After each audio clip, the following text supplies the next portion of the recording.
Bueno, querido, llegamos a la última lección del trimestre. Esta vez fueron 14 sábados. Todas las lecciones de Gálatas fueron impactantes. Desde el principio de la carta, Pablo se muestra diferente del Pablo de otras epístolas. Evidentemente, las cosas entre él y los Gálatas no andaban bien, estaban tensas. Por eso, Pablo empieza a escribir sin agradecimientos ni saludos como lo hace en otras cartas. Va directo al punto, y el punto es un asunto delicado. Los Gálatas habían caído en los engaños de los judaizantes. Creyendo que caminaban hacia el reavivamiento y a la reforma, se dirigían peligrosamente hacia el formalismo, al legalismo, al fanatismo. ¿Sabes? El legalismo es peligroso porque te hace depositar la confianza de la salvación en tu buen comportamiento. Y te olvidas de Jesús, o por lo menos lo colocas a Jesús en un segundo plano, creyendo que porque te esfuerzas para cumplir las normas, estás en el camino correcto.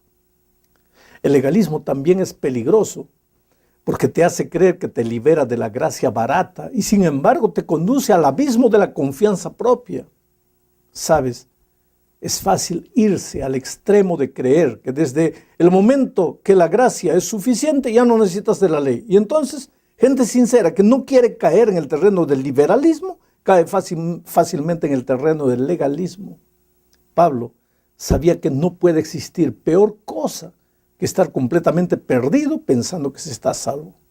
Por eso, él es enérgico, es firme, al declarar que nadie se salva por guardar la ley, ni la moral ni la ceremonial. El ser humano se salva únicamente por la gracia maravillosa de Cristo. Ya lo dijimos muchas veces a lo largo del trimestre. Pablo no está contra la ley, sino contra el uso equivocado que los judaizantes hacían de la ley. Por eso es que Pablo empieza su carta sin saludos, diferentemente de las otras cartas. Pero el final de su carta a los Gálatas también es diferente. Dice que escribe con letras gigantes, con letras grandes. Leamos el versículo 11 del capítulo 6. Dice, mirad con cuán grandes letras os escribo de mi propia mano. Sabes, existe mucha especulación con relación a este versículo. ¿Escribía Pablo sus cartas o las mandaba escribir con otro? Claro que las escribía, pero como todo maestro en aquellos días, utilizaba a veces los trabajos de un escriba, un secretario. Eso era frecuente en aquellos tiempos. Ahora, lo que él mismo dice es que el final de la epístola a los Gálatas lo escribió él mismo con sus propios puños y con sus propias letras y con letras grandes. ¿Por qué? Simplemente para destacar el mensaje, para que ellos no se olvidasen nunca. Y siendo que Pablo fue inspirado por Dios, creo que fue también para que los cristianos de todos los tiempos no nos olvidásemos nunca del mensaje en la epístola a los Gálatas. ¿Y qué es lo que él no quería que nos olvidásemos? Ese es el segundo asunto de la lección de esta semana. Leamos Gálatas capítulo 6, versículos 12 y 13. Todos los que quieren agradar en la carne, esos os obligan a que os circuncidéis, solamente para no padecer persecución a causa de la cruz de Cristo. Porque ni aun los mismos que se circuncidan, guardan la ley, pero quieren que vosotros os circuncidéis para gloriarse en vuestra carne. Hay varios asuntos en este texto. El primero es el motivo por el que los judaizantes insistían tanto en que los gentiles convertidos al cristianismo se circuncidasen. Pablo dice, esos os obligan a que os circuncidéis solamente para no padecer persecución a causa de la cruz de Cristo. Aquellos que vivían preocupados en que los nuevos cristianos se circuncidasen eran los judaizantes. Pablo afirma que ellos hacían eso para no sufrir persecución por causa de la cruz de Cristo. ¿Qué significa eso? Es que muchos de los judaizantes ocupaban cargos públicos en aquel tiempo y querían mantener esos cargos. O entonces, aunque no ocupaban cargos, simplemente eran amigos de judíos no convertidos de influencia. que estaban en Jerusalén. Los judaizantes no querían perder esas amistades, esas influencias. No querían correr el peligro de ser rechazados. Recuerda que los cristianos primitivos eran considerados un bando de incultos, rebeldes. Nadie deseaba ser confundido con ellos. Por eso los judaizantes obligaban a los gentiles a circuncidarse, agradando de esa manera a los judíos políticos y a los ricos no convertidos. No querían sufrir persecución por causa de la cruz de Cristo. Pero hay algo más. Los judaizantes, muy preocupados en que todo el mundo guarde la ley de Dios, tampoco la guardaban y sin embargo estaban vigilando la vida de los otros. Querido, yo no sé si te has dado cuenta, pero casi siempre es así. Si realmente has sido convertido, no te preocupas con la vida de las otras personas, solo te preocupas con tu relación con Cristo y tu vida empieza a brillar y a inspirar y las otras personas son inspiradas por tu obediencia, por tu vida santa, por tu reavivamiento, por tu reforma. La verdadera reforma y reavivamiento no nace en grupo. Empieza individualmente, empieza conmigo, no con mi hermano. Me observo a mí, no al otro. Pero cuando no estoy convertido, me preocupo más con la vida de los otros. Cuando en el fondo yo sé que tampoco vivo como exijo que los otros vivan. El tercer punto es que estos judaizantes vivían para agradarse a sí mismos. Pablo es claro, los que desean agradar a la carne, dice. Agradar a la carne, ¿qué significa eso? Agradar al ego, ser aplaudido, buscar que los otros piensen que soy un buen cristiano, que soy un ejemplo. Y es triste encontrar una persona así. Porque la verdad es que cuanto más te acercas a Jesús, más insignificante, más pecador te sientes. Pero cuanto más distante estás de Cristo, más te consideras santo y perfecto. Este último era el caso de los judaizantes. El verdadero cristiano no se gloría en sus consecuciones, sino en Cristo. Esa es la tercera parte de la lección. Mira lo que dice el versículo 14. Pero lejos esté de mí gloriarme, sino en la cruz de nuestro Señor Jesucristo, porque en el mundo ha sido crucificado para mí y yo para el mundo. Querido, hay dos pensamientos extraordinarios en este texto. El primero tiene que ver con el símbolo de la cruz. El segundo habla del significado de la justificación por la fe. En nuestros días es difícil entender el concepto peyorativo que la cruz tenía en los tiempos de Pablo. En aquellos días, los días de Pablo, nadie podía sentir orgullo de la cruz. Al contrario, la cruz era símbolo de vergüenza. Los peores criminales eran clavados en una cruz. La muerte de la cruz había sido inventada por la sociedad para vengarse de los peores enemigos, de los parias sin escrúpulos que cometían atrocidades contra las personas. Piensa conmigo, nadie muere porque se le clava las manos y los pies. Esos no son puntos vitales. Por lo tanto, el delincuente quedaba días enteros colgado de la cruz, sangrando, muriendo poco a poco. La ley no permitía que se le diese alimento, solo un poco de vinagre en los labios con una estopa. El condenado quedaba ahí sufriendo y abajo la multitud, disfrutando de la venganza por las fechorías que aquel hombre había cometido. Por lo tanto, ¿quién podía sentir orgullo de la cruz o de alguien que había muerto en la cruz? Para los judíos era difícil aceptar la idea de que su gran Mesías libertador hubiese muerto clavado en una cruz. Eso era demasiado humillante. Pero Pablo dice que él, Pablo, se gloría en la cruz de Cristo. Es que el Señor Jesús cambió el rumbo de la historia y de las cosas. Él mismo lo había dicho poco antes de su muerte. En Juan 12:34, mira lo que dijo. Ha llegado la hora para que el Hijo del Hombre sea glorificado. ¿De qué estaba hablando Jesús aquí? De su muerte. ¿Dónde? En una cruz. Él sería glorificado en una cruz.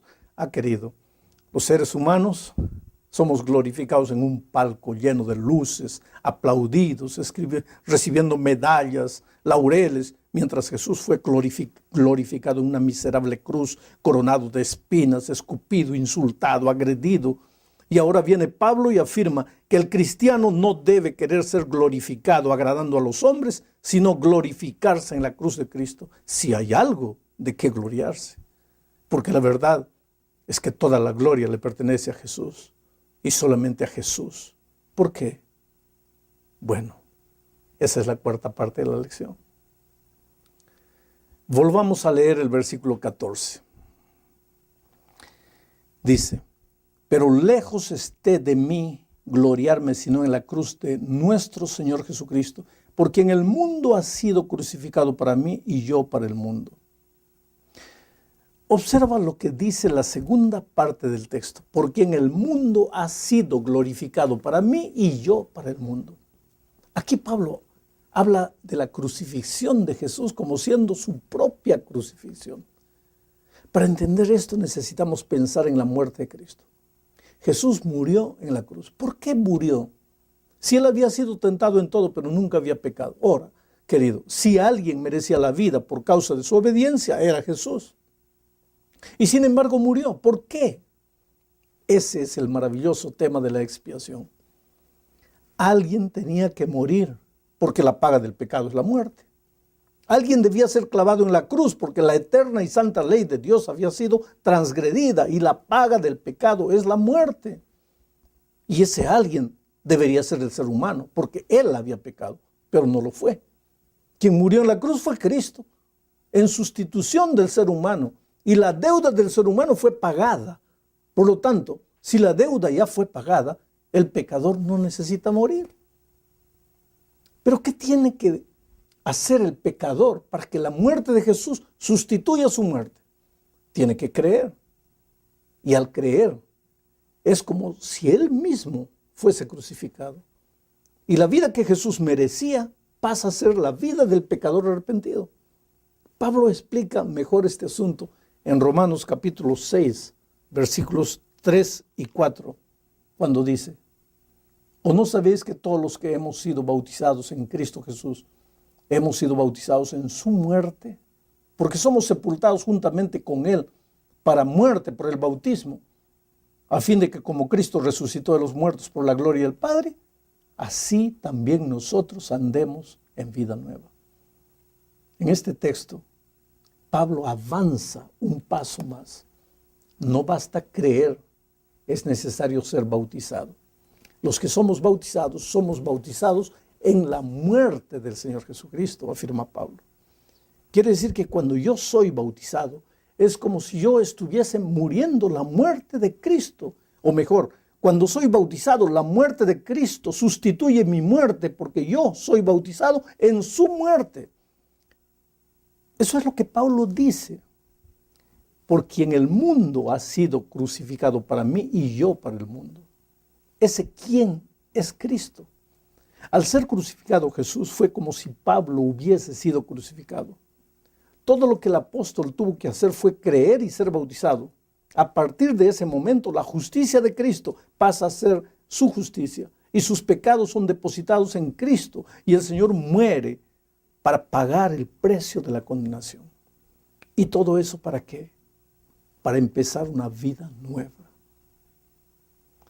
Esta es la quinta y última parte de la lección. Leamos el versículo 15. Dice así: porque en Cristo Jesús ni la circuncisión vale nada, ni la incircuncisión, sino la nueva criatura. ¿De qué nueva criatura habla Pablo? De la que nace en el momento en que el ser humano es crucificado en Cristo. En ese momento nace el hombre que anda conforme al Espíritu, que obedece la ley de Dios, no solo en la letra, sino en el Espíritu.